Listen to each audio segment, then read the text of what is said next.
কুতুবুল আফতাব গাউসে জামান আরিফ বিল্লাহ হজরত শাহ সুফি আলহাজ খান বাহাদুর আহসানুল্লাহ ওয়ারসি রহমতুল্লাহ আলাইয়ের লিখিত পত্র থেকে একখানা পত্র আপনাদের খেদমতে পেশ করেছি। পত্রটি লিখেছেন 16/2/1915 সালে, পত্র সংখ্যা 3। পত্রটি লিখেছেন 16/2/1915।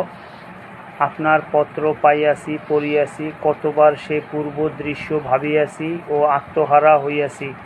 মনের স্থিরতা নাই, ভাবের দৃঢ়তা নাই, তাই কালি কলম এক হইতে চাহে না।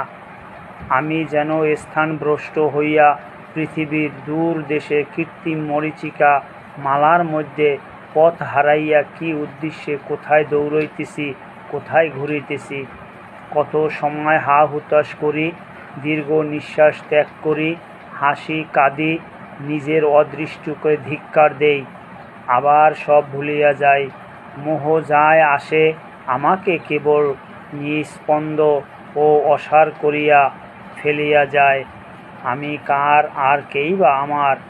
এই ঘূর্ণায়মান কালচক্রে, এই পৃথিবীর দগ্ধক্ষেত্রে আশা নাই, ভরসা নাই।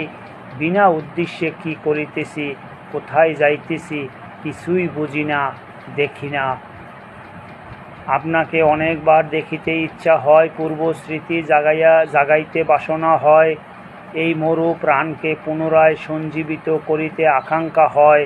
জানি না ছিন্ন হৃদয়ে আবার আশা কেন, শুষ্ক প্রাণে আবার বাসনা কেন। যাহাই হোক, আপনারা স্বর্গের জীব, উন্নতি করুন ও নির্মল আনন্দ উপভোগ করুন।